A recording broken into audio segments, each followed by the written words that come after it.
what's going on, guys? Dr. Thompson here. And thanks for joining me tonight, Wednesday night. It's a beautiful night here in Yorkville, Illinois. And I want to go over with you guys some really, really important stuff, especially because something clinically that I'm seeing a lot more often than I used to is this whole idea about restless leg syndrome. So have you heard of it? Because 10 years ago, you didn't hear of it. I heard of it a couple of times, but most of the time when people said that they had it, you didn't really know what it was, and you just thought, well, maybe they're just crazy. So after seeing it a lot more often clinically, we do know for a fact that, yes, it is in fact real, and it exists. And there's also some very specific reasons why restless legs syndrome exists. And I'm going to go over that with you. Now, make sure if you have restless leg syndrome, or you know someone who has restless leg syndrome, make sure that you share this with you, because I'm going to go over with you some of the biggest causes as far as why and what you can do in order to start, where you should actually start as far as figuring out causes. Now, a lot of times people are going to ask me, they're going to say, hey, Dr. Nate, how you doing, Chris? A lot of times people will say, what do you take? In fact, I get that question quite a bit, is what do you take for X, Y, and Z? And my answer is, I don't know, followed by a yet. I don't know yet. And the reason why is that there is no cookie cutter approach when it comes to any single health condition, because every single syndrome, illness, disease, whatever you want to call it, is multifactorial. Yes, cancer is not due to just one thing. It's multifactorial. Arthritis, rarely ever caused by one thing. It's multifactorial. And restless leg syndrome as well, never can be caused by just one thing. It's multifactorial. And this is one of the reasons why, for example, a lot of people said, hey, if you have restless leg syndrome, take magnesium. And yes, magnesium can help some people, but there's a lot of other people too that I recommended magnesium for several years ago that it didn't do anything for. So obviously what we have to do is we have to start figuring out, hey, where could this be coming from? So I'm going to show you where you need to start looking for this. And then make sure too, if you know anyone who has a thyroid issue, I am going to let you know what you can do about it too. So make sure that you watch this all the way to the very end. If you're watching this right now, give me a like, give me a thumbs up. Make sure that you share this with someone that you know that has restless leg syndrome, because this, quite honestly, will change their life. So I've had actually several patients who have complained of having restless legs, and they always have a lot of different things in common. And that's what I'm going to go over with you today.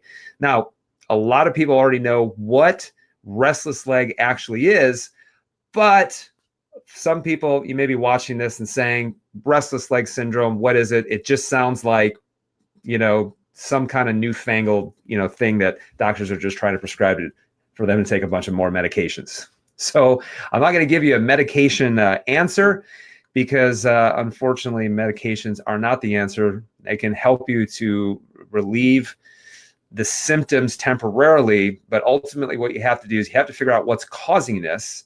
And I'm going to go over with you in just a little bit the number one cause of restless leg syndrome. So restless leg syndrome, what is it? So restless leg syndrome is a disorder. Now, just remember this, it's a disorder, it's not a disease, okay? And there's a difference.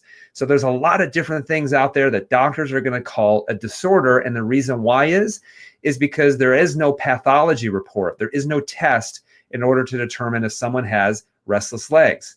Again, there is no test in order to determine if someone suffers from depression. Again, there is no test in order to determine if someone has ADD or ADHD.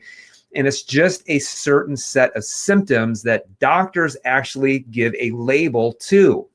So it's a disorder of the part, now I underline this, of the nerve system that causes an urge to move the legs. And because it usually interferes with sleep, it also is considered a sleep disorder. So yes, it will interfere with sleep. And then what happens is that you can't get deep restful, restorative sleep, which will then cause a lot of other issues too, specifically with cortisol, things like that. So there is a big reason why people have restless leg syndromes, but I want to reiterate again, is that there is no medical test to diagnose restless leg syndrome. And in fact, the doctor, and this is also true like fibromyalgia, the doctor is going to take a set of symptoms, put them together to give you this particular set of syndrome, okay? So there have been a lot of people who have restless leg syndrome, and probably if you're a woman, you're watching this, what do you think, or who do you think is affected more? Is it men or is it women? So I'll give you a guess as far as, does this affect more women or does this affect more men? And so I know that you probably know the answer to this. It's women. But on top of that, do you think it affects younger women or do you think it affects older women? And chances are it's actually older women. And I'm going to show you the reason in just a second why this is. So basically, when you go to bed at night, you have this irresistible urge to move your legs, shake your legs, to massage your legs, because you have the following symptoms. You might have itchiness. You might have the feeling of pins and needles. Some people have actually described it as a creepy, crawly type feeling. And so when people lay down at night, and specifically women, and specifically even older women usually, so they have this irresistible urge to just start moving their legs, or the itchiness, the pins and needles, or the creepy crawly feeling. And in fact, clinically, most women actually they describe it as a creepy crawly type feeling. Now, again, symptoms are going to be worse at night generally, and they will significantly impair the quality of sleep. Now, do we need to get into why you need sleep? But I'll tell you, if you're not getting enough sleep, you're not restoring. Because remember, the purpose of sleep is restoration and repair, regeneration. And in fact, when you sleep, all other body systems begin slowing down at night, but there's only one system that starts to speed up. And that's actually your nerve system, because at night, your nerve system is speeding up to start to reorganize. It's speeding up to increase healing, while all other organ systems are actually falling asleep. They're going or slowing down. So this actually comes from WebMD. Okay, so this is WebMD right here. This is what WebMD actually says.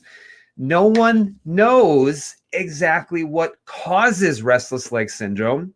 So they don't know exactly what's causing it. Again, because it's a syndrome and it's not a disease, so there's no test that they can actually use to identify this. But I want you to look at some parallels as far as why someone would have it when you look at all of these different diseases that it's actually associated with. So look at the chronic diseases it's associated with. Iron deficiency. And there could be a lot of different reasons why there is iron deficiency taking place inside the body. It's not every time you're just not getting enough iron. And in fact, the only times I ever recommend iron is to bring their levels up quickly, but rarely is it because they don't have enough dietary iron. There's something else that's going on inside the body, whether it's some kind of infection, whether it's some kind of liver issue that's going on, whether it's some kind of bleeding that's taking place. So the iron deficiency usually means, hey, there's something else that's going on inside of the body. Also associated with Parkinson's disease. This is actually why when people take medications to help improve Parkinson's disease, they actually will see an improvement with restless leg syndrome. Again, a Parkinson's disease is actually related to specific hormones. And some of these hormones are actually made in the adrenal gland specifically. So think adrenal. Also associated with kidney failure. Now think of this, diabetes, specifically type 2 diabetes, and peripheral neuropathies. Now when you look at those diseases with Parkinson's, kidney failure, diabetes, and peripheral neuropathy, there's one underlying cause with all of those different things. And you know what? One of the biggest causes is with those diseases. It begins with an I and it ends in inflammation. So it's inflammation. Now, some of the medications too that actually can cause this are going to be anti-nausea drugs, antipsychotic drugs, antidepressants, and cold and allergy medication. And again, when you look at things like antidepressants, anti-nausea drugs, for example, and actually allergy issues and asthma issues, a lot of these are going to be pointing to the gastrointestinal system. And I'm going to go over with you where you need to start looking when it comes to this. And this can also be seen in some women during pregnancy, especially in the last trimester. This can be related to a lot of other things in relation to hormones, number one. It can also be to blood sugar issues in the last trimester of pregnancy. But also there's another thing that you have to take into consideration is during pregnancy, especially the last trimester, there is a lot of adaptation taking place in the lower part of the spine and the nerve system because the spine actually has to adapt to be able to give birth. So there's a lot of relaxation taking place in the lower part of the pelvis and lower part of the back. And that's where the nerve system in that area goes into the legs and also affects the vascular supply that's going into the legs. So we're looking at inflammation. We're looking at medications. A lot of the medications can actually be tied to having some kind of gut dysfunction, digestive dysfunction that's going on. And in pregnancy, obviously hormones, but also the nerve system in through the lower part of the back. So those are some of the things that it's associated with. But I mean, like, we need to start looking at causes. Hey, give me a thumbs up if you know someone who looks like this. And I don't mean to laugh because you know what's interesting is I've actually felt this way before too. And it's actually been during some like where I had experienced some digestive issues going on or high periods of stress that's leading to high amounts of inflammation inside of the body. So what I'm going to go over with you next is I am going to go over with you really where you need to start looking at when it comes to restless leg syndromes. Here's the first thing, inflammation. Let me say that again, inflammation. If you guys haven't been to one of our biggest talks is our inflammation talk. We go over with you where the different sources of inflammation. Now, when we say there is no one cause of disease, it's not just because of just one thing. However, there's many different causes, many different factors involved that lead to chronic inflammation inside of the body. So think about it. If someone has restless leg syndrome, they're laying down at night, okay? So they're laying down at night, and what happens is, for example, when you lay down, you stop moving your legs. Now, if anybody has any vascular issues that's going on or any kind of neurological issues, as when they lay down and stop moving their legs, if they're having a hard time getting blood back through the arteries and returning through the veins, then what happens is you can have what's known as stasis or just a lack of moving blood through those areas.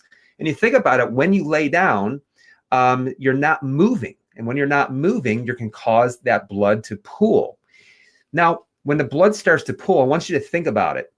If you've ever like sat on your arm or you slept on your arm and it actually first goes to sleep. So it starts to get tingly and finally it goes to sleep. And innately, what do you do when it goes to sleep? You're going to start rubbing it. You're going to pick it up. You're going to start shaking it. You're going to start doing this in order to try to get the vascular supply back into the area. So once it goes to sleep, you actually come back and it'll actually feel like pain. And then it'll feel like pins and needles and it'll be weak. And then finally it actually comes back. Well, a lot of ladies, when they're laying down at night, they have inflammation of their vascular system, also of their neurological system. And so innately their body is just trying to get the circulation going in order to, get the blood supply throughout the lower extremities. Now, what was going to cause a lot of vascular and neurological inflammation? Well, it's going to be type 2 diabetes. Think about it, type 2 diabetes. In fact, I just met with a woman today. She's in her late 60s. She has full-blown type 2 diabetes, terrible restless legs, and some other issues, obviously, that's going on.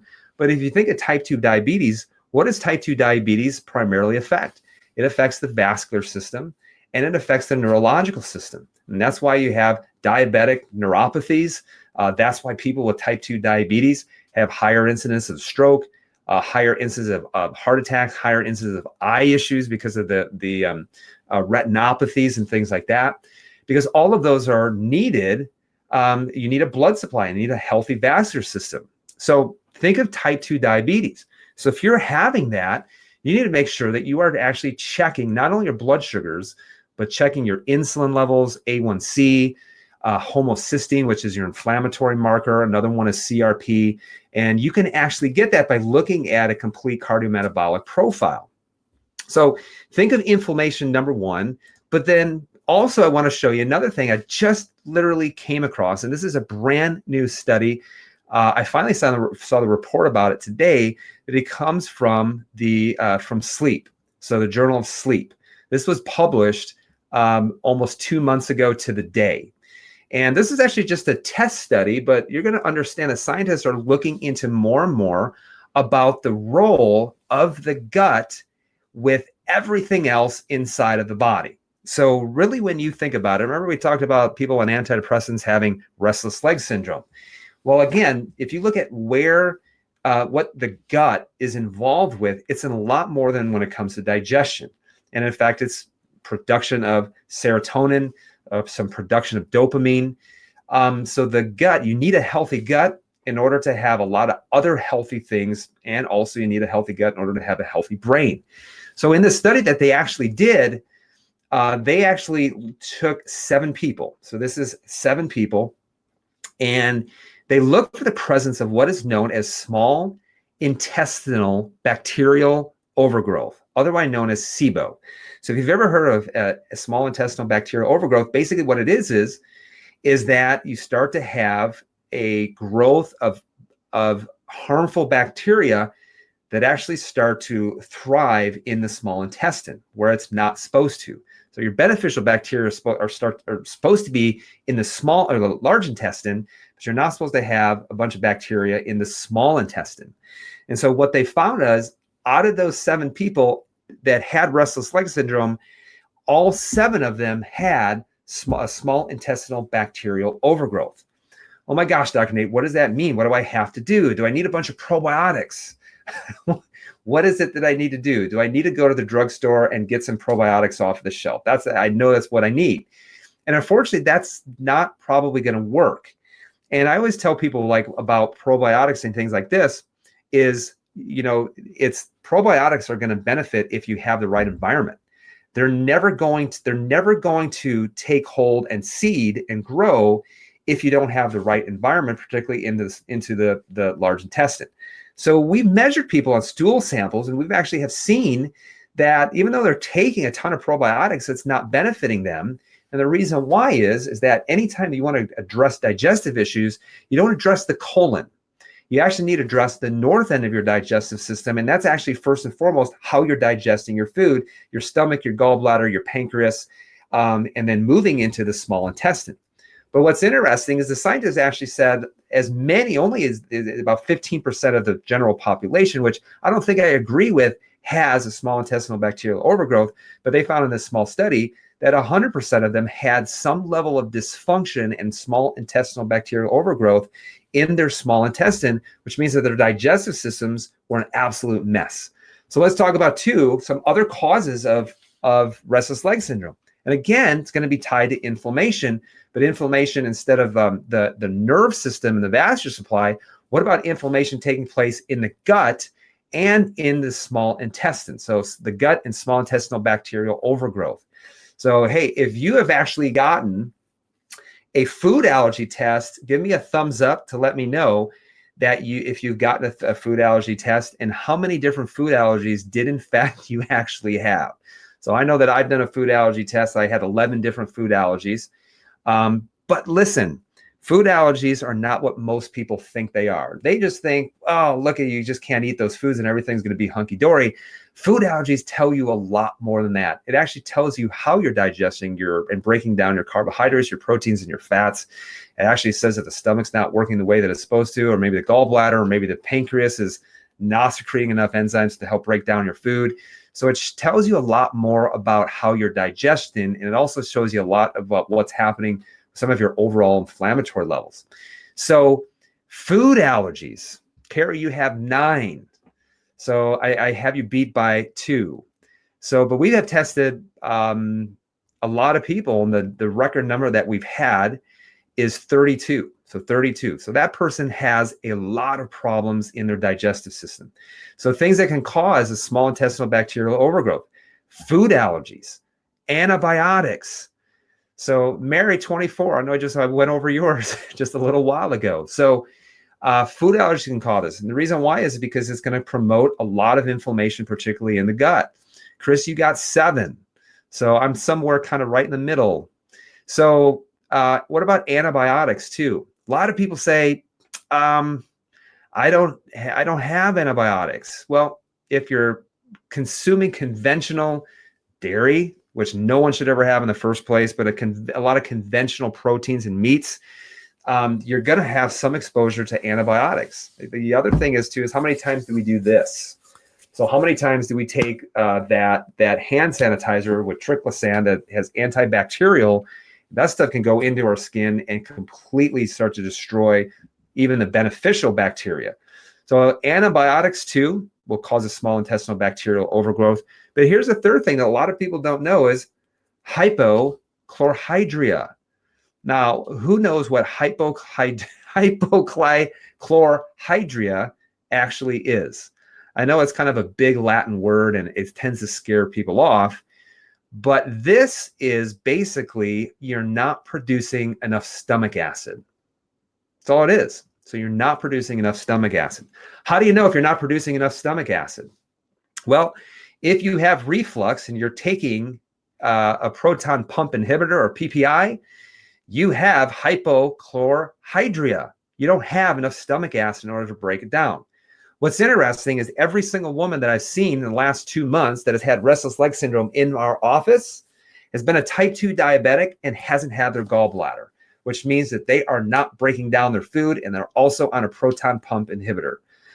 Wouldn't you imagine that? Yet a lot of times the doctor's never going to look into seeing how the body is functioning, how the body is healing. And they just say, hey, we're going to give you gabapentin or Neurontin or something like that to try to override the nerve system and you're going to be just fine. So guys, you have to start finding causes.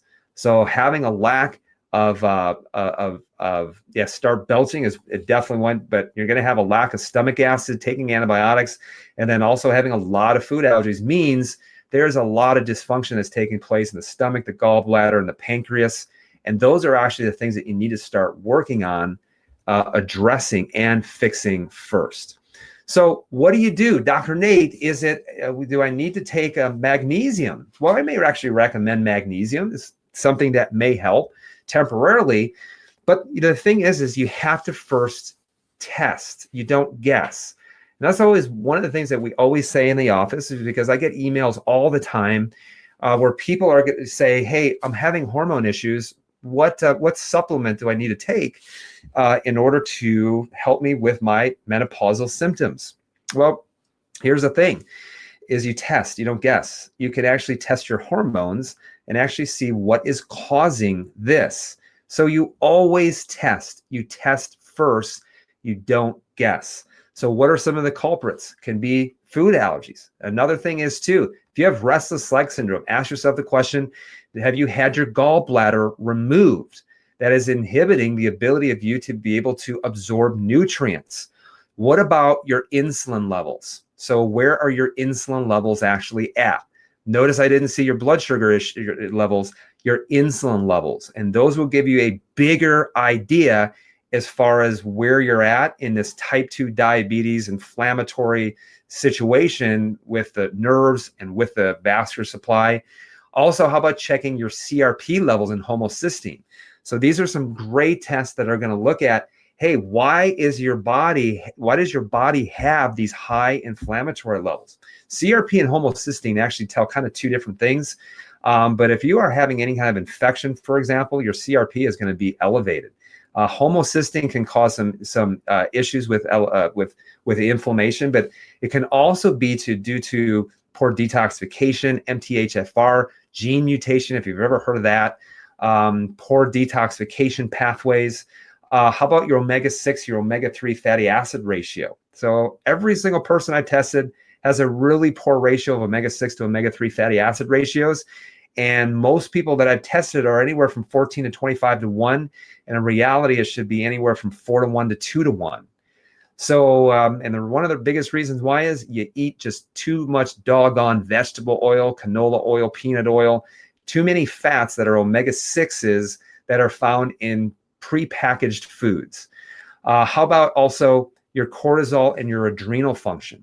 So this can be another thing that can give you some clues as far as why you're having restless leg syndrome. And how about this? How about just getting an x-ray and analyzing structurally what's happening to the spine and the nerves as they exit out from the spine, as they go down into the legs, and even those nerves even wrap around the vascular supply, and they're the ones that are responsible for opening and for closing that vascular supply that determines how much blood you're actually going to be getting down into your lower extremities. So you always test, you don't guess. Now, do you need all of these tests? No. And that's why, filling out what we do in our office, a functional assessment questionnaire, to really see what are the organ systems that are under the most amount of stress, and you test those first. So again, you're always testing, you're not guessing. So hey guys, I hope you guys found this enjoyable about restless leg syndrome. Just know this is that restless leg syndrome is tied to inflammation, but you also have to figure out where is that inflammation actually coming from. And another topic that is about inflammation that we're going to be going over on Saturday here at Exemplify Health Center at 9:00 a.m. is the thyroid talk, the untold story. So guys, one of the biggest things that affecting women besides restless leg syndrome is in fact your thyroid. And on this day, we are going to be going over in depth the reason why your thyroid is not working the way that it's supposed to. It can be to 4 different reasons why, 4 different reasons why, and it's not usually just your nutrition. So we're going to be talking about why it could be an autoimmune condition, why it could be a toxic issue, why it could be a viral issue, why it can, in some instances, be a nutritional issue, why it can be a liver issue, and what you can do in order to start taking those first steps to be able to get off of your synthroid and start figuring out causes versus just covering up symptoms. I'll go ahead and leave the link so that anyone can register for it coming up. We do have a couple of spots available. The Thyroid, the Untold Story, Saturday, 9:00 a.m. here at Exemplify Health Center in Yorkville, Illinois. And if you're not from Yorkville, find a Wellness Way office who will be doing this talk very soon. So guys, be blessed. Have an awesome Wednesday night. If you have a question, leave the comments in below. Make sure you like this video. Make sure you share it with someone else, because you never know who you could help on Facebook. So hey guys, be well, be blessed. We'll see you soon.